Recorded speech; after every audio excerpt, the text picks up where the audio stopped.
Hello, welcome to the Roundhouse podcast with Paul Solentrop of Wichita State University Strategic Communications. Thank you very much for listening. We always appreciate your time. My guest today is Brad Pittman. Brad is the Senior Associate Athletic Director for Facilities and Operations at Wichita State, and he joins us to talk big events. Wichita State, and there are many other groups. We'll get Brad to tell us about that. They are hosting first and second round NCAA Tournament games at Intrust Bank Arena on March 20th and 22nd. That's the men's tournament. In July, the news just came out yesterday, the basketball tournament is back at Koch Arena for a sixth time with the AfterShocks as the headlining team and the 8-team Wichita Regional. So the return of NCAA basketball continues a long history here in Wichita. Wichita State started hosting NCAA men's basketball games in 1956 on campus, hosted 8 times in what is now Koch Arena. In 1994 at the Kansas Coliseum. We've all heard stories about how bad that was. Have you heard the stories about how bad the Kansas Coliseum was in 94? I've heard a few stories, and let's just say they left a little bit to be desired. Yes, we desperately needed Intrust Bank Arena from that standpoint. In 2011, the NCAA Tournament returned to Wichita with the women's games at Intrust Bank Arena. They were Wichita State. Wichita was scheduled to host men's games in 2021, but did not due to COVID. In 2022, women's NCAA regional play came downtown, and now the tournament is back this March. They also hosted men's NCAA games in 2018. Big success. Brad is the tournament manager for the NCAA tournament. Brad, can you get me tickets? I can, if you have some money. Okay. Unfortunately, I can't give comp tickets out, but there are a handful of tickets left for sale. There are tickets available. All right, very good. Where are you on the planning timeline for March 20th? We are currently in what I would call the kind of the detail phase. So we're starting to get things in. The big plans are all done and set, and people are lined up. We're now just crossing T's, dotting I's, making sure that we have a full understanding of all the timelines and the things that will happen on that weekend. So that's kind of where we're digging in right now. So in 2018, one of the big successes was the open practice, filled the arena for the University of Kansas, Fan Fest, great vibe, great atmosphere downtown. I was pouring beers at a brewery during that. It was a lot of fun. What should fans know about fan activities around the arena and the open practices this year? Yeah, so open practice day will be March 19th. First one will start at 11 a.m., free and open to the public. So each team will get 40 minutes of open practice. They're required to take 30 of that. They're not going to do anything too in-depth, but you'll see a lot of just shooting around and just guys having a good time. So it's a great opportunity for folks that are either don't have tickets or just big basketball fans to catch some of the best talent in the country. There will be a lot of activity around the arena. So the city is going to host Fan Fest in NASCAR Park Thursday, Friday, Saturday, approximately 10 a.m. to 10 p.m. There will be games on the big screen down there. They will also have food trucks, beverage trucks, both the fun kind and the not fun kind, and then activities for all ages around it. In addition, there's going to be several private parties west and south of the arena from various groups that are going to be putting those on. Oh, so in the event venues that have sprung up around the arena, Correct. That kind of thing? Yeah, and there'll be folks that'll be doing stuff in parking lots and kind of just all around wherever they can take advantage of the massive people that will be downtown. It strikes me that downtown, and I'll include Delano, has changed significantly since 2011, and even since 2018. How much is that a part of this success picture? I think it's a huge part of it. I think also people learned from 2018 and behaviors. I think there were some estimates from the city that there was 30 to 35,000 people just downtown alone on that weekend for basketball, which obviously the arena holds 15,000, so 20,000 of them had to go somewhere else. So I think people learned that there was an appetite for this, and they're trying to capitalize and move forward with that again. Yeah, it seems like there's at least one significant new hotel downtown since 2018, and we always have new restaurants, new breweries, those kind of things. So I think it turns into a pretty good NCAA tournament site with a lot of walkable places, and it's convenient. It does, and having traveled to a few of these, you don't see a lot of fan activations in a lot of places you go to. So I think that's where Wichita is a little unique, and where where we can kind of set a mark a little bit in terms of what we can do to separate ourselves from our competition. When you go to these events, I think time spent in a car is wasted time. You want to be out and about, you want to be at the games, or you want to be eating or walking and meshing with the people. Yes, and we're hopeful. I mean, the last time we did this, we had gorgeous weather, 70 degrees, and obviously none of us can control that, but we're hopeful we can get something similar, which would make it really fun to be outside. What's the division of labor as far as what is the NCAA? How much help do they give you in the months leading up to the game? Really, the NCAA's charge on this is they're just giving you direction. You are responsible as the host to put this on. So they're telling you how they want this run. They're giving you kind of the blueprint how to run it. They're sending you all the materials that you need to run it. But at the end of the day, executing it is basically the host's responsibility. So it takes a lot of groups to pull off something like this. Who are the other groups that are really involved in helping? Yeah, we're really blessed to have really good working relationships with Visit Wichita and Intrust Bank Arena. We've been partnering with them since the arena was built to bring these events here. The city's done a really good job. This year they're helping us with NAFSCAR Park, and they help us with some other items. Those are the main core groups of folks that get involved with these events, and we've been really fortunate to have some great relationships with them. I'm going to throw you off guard here. I've got a trivia question for you. Who is the one school that won the national title after playing an NCAA tournament game in Wichita? This goes back throughout the entire history of games in Wichita. Oh, gosh.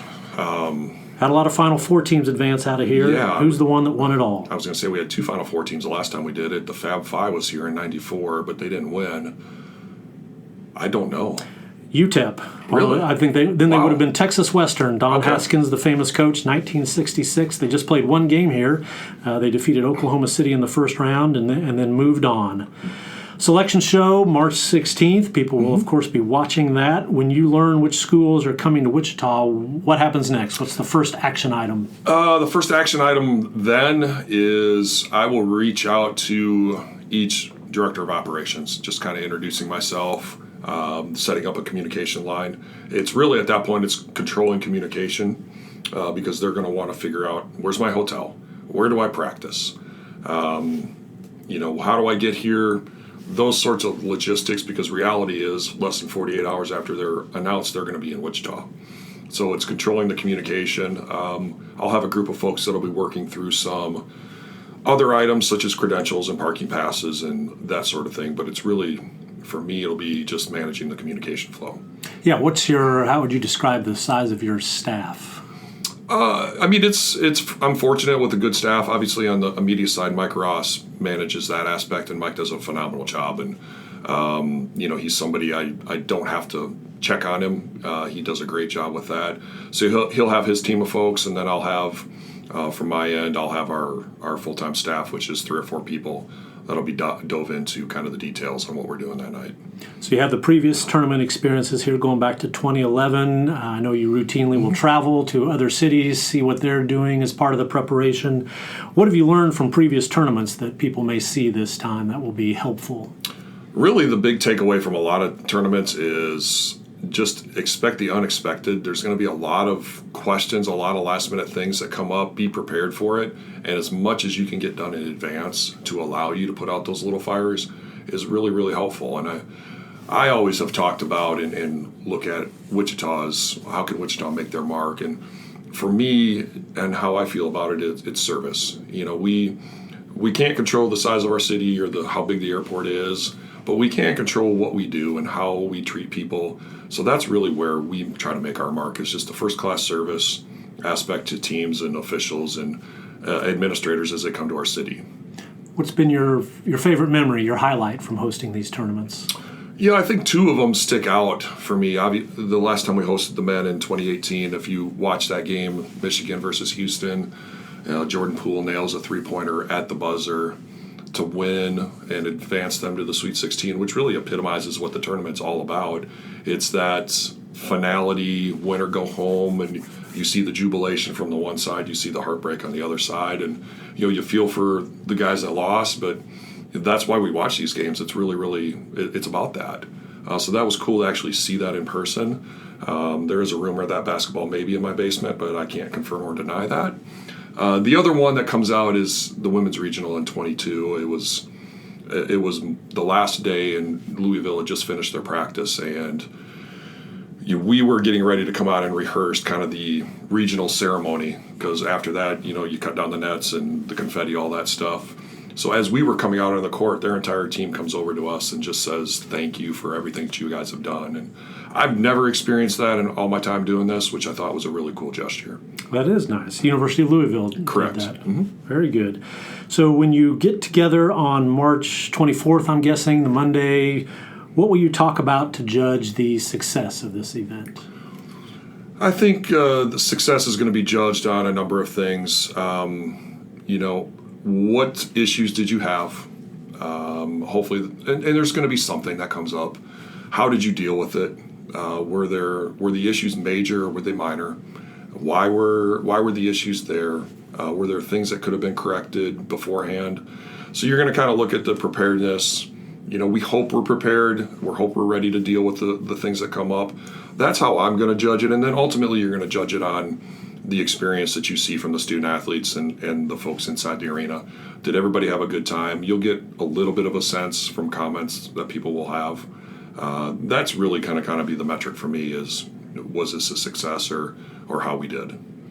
So I think it's good to remind people landing NCAA games, that was a big selling point for the downtown arena way back in, I think the vote was in 2004. And during this time period, Des Moines, Tulsa, Oklahoma City, Kansas City, they've all upgraded arenas, built new arenas, that kind of stuff. So there's a lot of competition for these tournaments each year. What does Intrust Bank Arena, what does Wichita, what do they do right to get Wichita and Wichita State into this rotation? I think what we do really well is the service. I really do. We are, and you hear this a lot of times, and at some point it isn't just lip service. You hear from the NCAA and the people that come here that we do it well, that we have our information gathered, we're ready to go, we're prepared, and that people have a good time when they're here. So I think that's what we do really well. Obviously our arena's great. We have a really good city. There's a lot to do in Wichita, which I think people, when they come here, are surprised to find that out, which is important. But I think ultimately it's the how we treat people and how we manage the tournament is really what puts Wichita in the mix and keeps us in the mix. And that's really, from my perspective, how we're going to be successful. Give us an idea about the scope of the traveling parties, and I guess you won't know visiting fan numbers. That could rise or fall dramatically depending on what teams you get. But what's kind of the ballpark about how many people will be coming in? Yeah, so for each team is going to bring 75 to 100 folks because they're going to bring, obviously, their basketball team, which is usually 25 to 30 folks, and you're going to bring your band, which is another 30 folks, your spirit, another 12, and you'll have some administrators and staff with them. So just depending on the size of the school, that 75 to 100, just core group of travelers, is going to be here from every school. And then it's going to depend on who we get. Obviously Kansas is not doing us a lot of favors right now. They would be one that would get sent here if they were playing really well, and there's still time for them to turn it around, but they would obviously bring a ton of people. So it's going to really depend on who you get and how well their fan base travels and what is their representation in and around the Wichita area.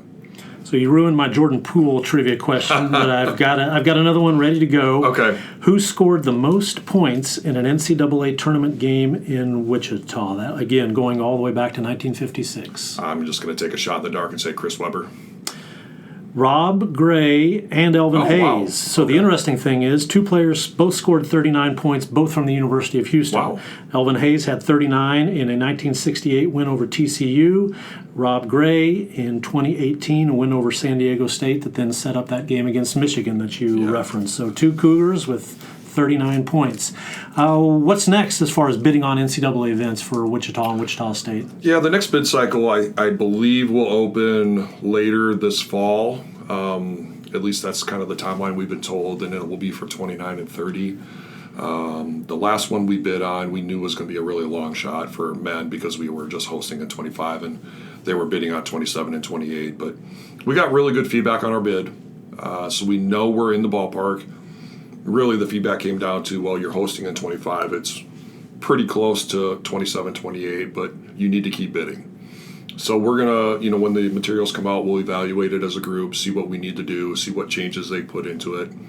and continue to push the envelope in terms of what we offer to get this back in Wichita. TBT has been a big hit in Wichita in previous summers. Wichita Regional is back at Koch Arena July 18th through the 23rd with the AfterShocks. I see we have Rashard Kelly, Connor Frankamp, I saw Marcus McDuffie, Zach Bush, J.R. Simon, and Garrett Stutz will continue as the front office and the coaching crew. Brad, what's new with the basketball tournament this summer? Yeah, the biggest change that you're going to see is fans now have an opportunity to help their team have home court advantage throughout the duration of the tournament. So the first of the 8 host sites to reach 4,000 tickets is guaranteed home court advantage as long as you're in the tournament. So we're hopeful that our fan base will once again show why we're the best in the country and why we're the best in TBT, and we'll give our AfterShocks an opportunity to play in Koch Arena. So let me make sure I understand. So theoretically, all the way through a championship game could be at Koch Arena if the AfterShocks continue winning and Wichita sells tickets. Correct, yes. If we're the first site to 4,000 tickets sold, the AfterShocks will play at Koch Arena as long as they continue to win. Okay, yeah, the AfterShocks, they have had a lot of success, 11-4 in their time in TBT, semifinal appearance, 2 quarterfinal appearances. The games at Koch Arena, routinely 4,000 or more. 6 of TBT's top 10 attendance games have been at Koch Arena. So Kansas and Kansas State, their alumni teams are following in Wichita State's footsteps, as we often see, and they will co-host their regional up at Municipal Auditorium in Kansas City. Do we know what teams will be coming to Wichita, or when do we get an idea about that? Yeah, we haven't. Typically by now we've heard a little bit of rumblings of what's going to be happening in Wichita, but we haven't so far. I think that'll be something that we'll hear closer to end of April, early May. When tickets go on sale, they'll start kind of announcing which teams are going to go where. And in the past, we've had regional teams, Colorado, some from Oklahoma or Oklahoma State. I guess it's safe to say there's going to be some regional flavor to it. Yeah, I think they're going to still have some regionalization to it, just simply for travel for those guys when they fly back to their respective cities just to get here. But yeah, it'll be interesting to see who comes this year. Creighton was here a few years ago. TBT has been around since 2014, but there's still probably people who are not totally familiar with it. It's a 64-team, winner-take-all tournament, $1 million prize. Tell us a little bit about TBT. What's the selling point? What do fans see when they come out here in July? Yeah, honestly, it's really good basketball. I think the coolest thing about TBT is how they end the basketball game. You're used to the traditional college basketball game where you have the clock, and typically when a team is behind, they'll foul and try to make up points that way. Well, in TBT, when you get to the under 4 timeout in the fourth quarter, they stop and they set a target score. So basically they add 8 points to the leading team's score. That's the target score. First team to the target score wins. So there is no need to foul. The action is a lot more intense. They let them play basketball, which is really, really fun to watch. And there have been times where I've seen teams that have been down double digits going into the target score that have come back to win. So you have an opportunity as a team, even if you're behind, if you play solid defense and make timely baskets to have an opportunity to win. Yeah, I think the Elam Ending has been very popular, very interesting, Yes. and people really enjoy it. And it is a good level of basketball. You have a lot of guys who play professionally overseas. You'll have, I think every summer we've had former NBA guys on these teams. So it is a high level of basketball with some really good athletes. Wichita State has 2 significant construction projects underway, which if you're on campus, I'm sure you will be noticing. We've got the indoor practice facility going up next to Wilkins Stadium for softball. What's the update on that? Yeah, we are moving along on that. We are scheduled to be done with that at the end of April. Our winter has been a little unkind to us with some really, really cold spells and a lot of snow that we normally don't get. So it's slowed us down a little bit there. But end of April, we should be done with the building over there fully enclosed and ready for the softball team to use. I'm sure they will be excited. Then next to Koch Arena, east side of what we are now calling University Stadium, home of Shocker Track and Field, home of the Kansas State High School Activities Association track and field meet. What's the update on the stadium?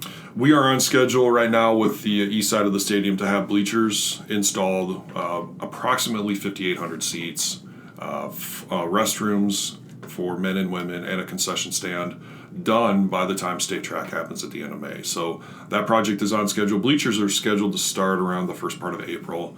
It's about a 30-day process to get those installed. So that part of the project should be done, and then once the track meet is over, we're going to transition right into the track and the field, taking out the existing track and the field and putting in a wider track and a soccer pitch, and that should be done by basically the close of 2025. Okay, Brad Pittman, thank you very much for the updates on things going around Wichita State. You're welcome.